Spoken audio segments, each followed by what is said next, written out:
வணக்கம். ஆகாஷ்வாணி திருச்சிராப்பள்ளி. மாநில செய்திகள் வாசிப்பவர் சாந்தி ரமேஷ். தலைப்புச் செய்திகள். ஆராய்ச்சி பிரிவுகளில் முதலீடுகளை அதிகரித்து தரத்திற்கு உயர் முன்னுரிமை வழங்குவதன் அவசியத்தை பிரதமர் திரு நரேந்திர மோடி வலியுறுத்தியுள்ளார். துபாயிலிருந்து முதலாவது ஏர் இந்தியா விமானம் 149 பயணிகள் உட்பட 157 பேருடன் இன்று புதுதில்லி வந்திறங்கியது.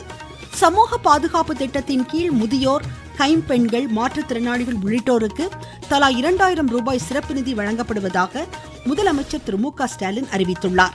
தூத்துக்குடி மாவட்ட அங்கன்வாடி மையங்களின் அனைத்து பெண் குழந்தைகளுக்கும் செல்வ மகள் சேமிப்பு திட்டத்தில் கணக்கு தொடங்கப்படும் என்று மாநில சமூக நலத்துறை அமைச்சர் திருமதி கீதா ஜீவன் கூறியுள்ளார். பர்மிங்ஹாமில் நடைபெறும் ஆல் இங்கிலாந்து ஓபன் பேட்மிண்டன் ஆடவர் ஒற்றையர் முதல் சுற்றில் லக்ஷ்யா சென் இன்று களமிறங்குகிறார். இனி விரிவான செய்திகள். வலுவான பொருளாதாரத்தோடு உலகத்தின் நம்பிக்கை விளக்காக இந்தியா திகழ்கிறது என்று பிரதமர் திரு நரேந்திர மோடி பெருமிதம் தெரிவித்துள்ளார். பட்ஜெட்டிற்கு பிந்தைய இணையதள கருத்தரங்கில் இன்று உரையாற்றிய பிரதமர், நம் நாட்டின் துரித பொருளாதார மேம்பாடு வளர்ச்சியடைந்த பாரதத்திற்கான இன்றியமையா சக்தியாக உள்ளது என்று குறிப்பிட்டார். வலுவான திறனுடைய பங்களிப்பு நாடுகளை உலகம் எதிர்நோக்கி வரும் இத்தருணத்தில் இப்பாதையில் முக்கிய பங்காற்றுவதற்கான வாய்ப்பு இந்தியாவிற்கு கிட்டியுள்ளது என்றார். உற்பத்தி, கட்டமைப்பு, இணைப்பு, ஏற்றுமதியை அதிகரிப்பதே மத்திய அரசின் நோக்கம் என்று கூறியுள்ள பிரதமர், பல்வேறு நாடுகளுடன் தடையற்ற வர்த்தக ஒப்பந்தத்தில் இந்தியா கையெழுத்திட்டிருப்பதை சுட்டிக்காட்டினார். நம் முன் ஏராளமான வாய்ப்புகள் தற்போது குவிந்துள்ளதாகவும், எனவே எவ்வித சமரசத்திற்கும் இடமளிக்காமல் உலக தரத்திலான உற்பத்தியை முன்னெடுப்பது அவசியம் என்றும் குறிப்பிட்டார். ஆராய்ச்சி பிரிவுகளில் முதலீடுகளை அதிகரித்து தரத்திற்கு உயர் முன்னுரிமை அளிக்க தொழிற்சாலைகளை அறிவுறுத்திய பிரதமர், நிதி நிறுவனங்களும் மாநில அரசுகளும் இதற்கென ஒருங்கிணைந்து செயலாற்ற வேண்டும் என்று கேட்டுக்கொண்டார். உயிரியல் மற்றும் அடுத்த தலைமுறைக்கான சிகிச்சை முறைகளின் மையமாக இந்தியாவை முன்னெடுத்து செல்ல பட்ஜெட்டில் உயிரி மருத்துவ சக்தி இயக்கம் அறிவிக்கப்பட்டிருந்ததை பிரதமர் சுட்டிக்காட்டினார். இதன் மூலம் உயிரி மருத்துவ ஆராய்ச்சி உற்பத்தியில் முன்னோடி நாடாக இந்தியா உருவெடுக்க வழிவகை செய்யப்பட்டுள்ளதாகவும் பிரதமர் கூறினார். பிரதமர் திரு நரேந்திர மோடியின் யூடியூப் சமூக வலைதள சந்தாதாரர்களின் எண்ணிக்கை 3 கோடியை தாண்டி புதிய மைல்கல்லை எட்டியுள்ளது. 2007ஆம் ஆண்டு இவ்வலைதளத்தில் இணைந்த பிரதமர் தொடர்ந்து முன்னிலை வகித்து வருவது குறிப்பிடத்தக்கது. மேற்காசிய பகுதிகளில் தற்போது நிலவும் நெருக்கடியின் மத்தியில் துபாயிலிருந்து முதலாவது ஏர் இந்தியா விமானம் 149 பயணிகள் உட்பட 157 பேருடன் இன்று புதுதில்லி வந்திறங்கியது. இதற்கான ஏற்பாடுகளை செய்த மத்திய அரசுக்கும் சிவில் விமான போக்குவரத்து தலைமையகத்திற்கும் ஒத்துழைப்பு வழங்கிய துபாய் உள்ளூர் அதிகாரிகளுக்கும் ஏர் இந்தியா நன்றி தெரிவித்துக் கொண்டுள்ளது. இந்நிலையில் சென்னையிலிருந்து மத்திய கிழக்கு நாடுகளுக்கு இயக்கப்படும் விமான சேவைகள் 4வது நாளாக இன்றும் பாதிக்கப்பட்டுள்ளன. சென்னை விமான நிலையத்திலிருந்து Dubai, Abu Dhabi, Sharjah, Kuwait, Muscat, Doha உள்ளிட்ட நாடுகளுக்கு செல்ல வேண்டிய 16 விமானங்களும் அங்கிருந்து வரவேண்டிய 15 விமானங்களும் இன்று ரத்து செய்யப்பட்டுள்ளன. துபாயிலிருந்து எமிரேட்ஸ் ஏர்லைன்ஸ் விமானம் 217 பயணிகளுடன் இன்று அதிகாலை சென்னை வந்தடைந்தது.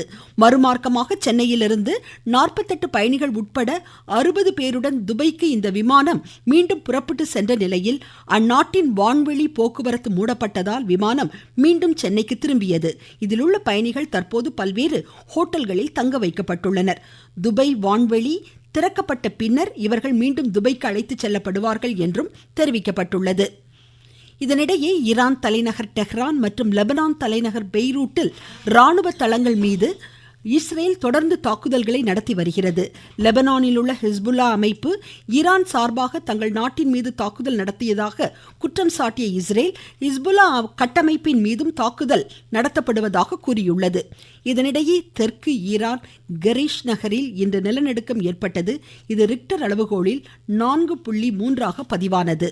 உலக வன உயிரின தினம் இன்று கொண்டாடப்படுகிறது. குடியரசு துணைத் தலைவர் திரு சி.பி. ராதாகிருஷ்ணன் வெளியிட்டுள்ள சமூக வலைதள பதிவில், தன்னிகரற்ற வகையில் பரவலாக காணப்படும் வன உயிரினங்கள் இப்புவியை வளப்படுத்தி நிலைநிறுத்துவதாக கூறியுள்ளார். வன உயிர்களின் பாதுகாப்பிற்காக மத்திய அரசு தொடர்ந்து அர்ப்பணிப்புடன் செயலாற்றும் என்று பிரதமர் திரு நரேந்திர மோடி தமது சமூக வலைதள பதிவில் கூறியுள்ளார். மத்திய உள்துறை அமைச்சர் திரு அமித்ஷா வெளியிட்டுள்ள செய்தியில், ஒவ்வொரு உயிரினமும் சுற்றுச்சூழல் சமநிலையை நிலைநிறுத்துவதில் முக்கிய பங்கு வகிப்பதாக கூறினார். புவியின் தன்னிகரற்ற உயிரி பன்முகத்தன்மையை இத்தினம் பறைசாற்றுவதாக மத்திய சுற்றுச்சூழல் அமைச்சர் திரு பூபேந்தர் யாதவ் கூறியுள்ளார். இயற்கை சார்ந்த மரபுகளையும் பாரம்பரியத்தையும் நாம் பாதுகாப்பதன் மூலம் புவி சுற்றுச்சூழல் மீட்சி அடையும் என்றும் அவர் குறிப்பிட்டார்.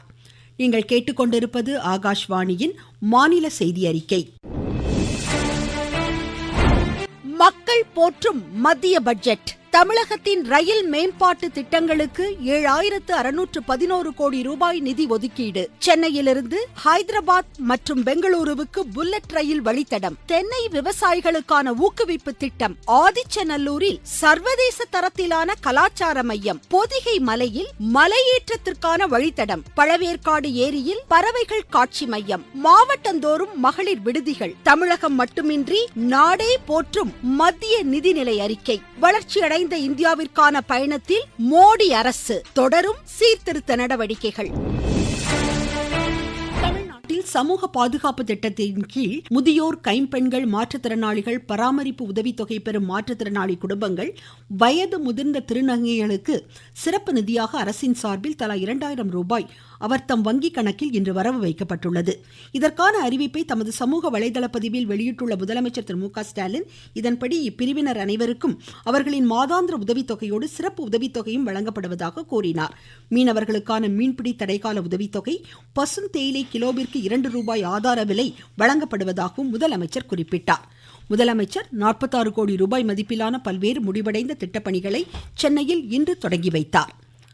தூத்துக்குடி மாவட்டத்தில் அங்கன்வாடி மையங்களில் உள்ள அனைத்து பெண் குழந்தைகளுக்கும் அஞ்சலகங்களில் செல்வமகள் சேமிப்பு திட்டத்தின் கீழ் கணக்கு தொடங்கப்படும் என்று மாநில சமூக நலத்துறை அமைச்சர் திருமதி கீதா ஜீவன் கூறியுள்ளார். தூத்துக்குடியில் அங்கன்வாடியில் உள்ள 102 குழந்தைகளுக்கு செல்வமகள் சேமிப்பு திட்ட கணக்கு புத்தகங்களை இன்று வழங்கி பேசிய அவர், இந்த ஆண்டு மகளிர் சுய உதவி குழுக்களுக்கு 37,000 கோடி ரூபாய் வரை கடன் வழங்க இலக்கு நிர்ணயிக்கப்பட்டுள்ளதாக குறிப்பிட்டார்.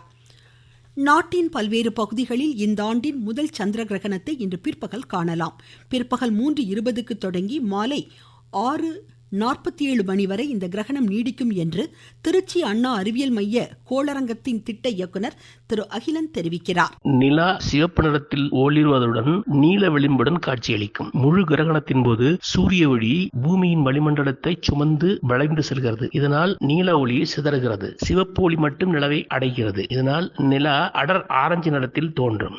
அசாம், அருணாச்சல பிரதேசம், மேகாலயாவில் முழுமையாக இந்த சந்திர கிரகணத்தை பார்க்கலாம். டெல்லி, மும்பை, சென்னை, திருச்சிராப்பள்ளி உள்ளிட்ட பகுதிகளில் பகுதி சந்திர கிரகணத்தின் இறுதி பகுதி மட்டும் தெரியும். திருச்சிராப்பள்ளியிலும் அண்ணா அறிவியல் மையம் கோளரங்கம் மாலை 4 மணியிலிருந்து இரவு 8 மணி வரையில் பொதுமக்கள் மற்றும் மாணவர்கள் சந்திர கிரகணத்தை காண்பதற்கு ஏற்பாடு செய்துள்ளது. விருதுநகர் மாவட்டம் சிவகாசி சிறுகுளம் கண்மாயிலிருந்து அரிய வகை நட்சத்திர ஆமை மீட்கப்பட்டுள்ளதாக எமது செய்தியாளர் கூறுகிறார். விருதுநகர் மாவட்டம் சிவகாசி சிறுகுளம் கண்மாய் பகுதியில் இன்று காலை பெரிய வடிவிலான நட்சத்திர ஆமை ஒன்று ஊர்ந்து கொண்டிருந்ததை பார்த்த இளைஞர்கள் நட்சத்திர ஆமையை பத்திரமாக மீட்டு சிவகாசி நகர் காவல் நிலையத்திற்கு கொண்டு சென்றனர். நட்சத்திர ஆமையின் ஓட்டில் இருந்த அழகான மற்றும் வினோதமான நட்சத்திர வடிவிலான கோலங்களை கண்டு பொதுமக்கள் வியப்படைந்தனர். இதையடுத்து அரிய வகை நட்சத்திர ஆமையை காவல்துறையினர் வனத்துறையினரிடம் ஒப்படைத்தனர். விருதுநகர் மாவட்ட செய்தியாளர் தா கமலக்கண்ணன். தர்மபுரி மாவட்டத்தில் அனைத்து அரசு நலத்திட்டங்களும் சிறப்பாக செயல்படுத்தப்படுவதாக மாவட்ட ஆட்சித்தலைவர் திரு சதீஷ் கூறியுள்ளார். ஒரு வேகமாக வளர்ந்து வரும் ஒரு மாவட்டமாக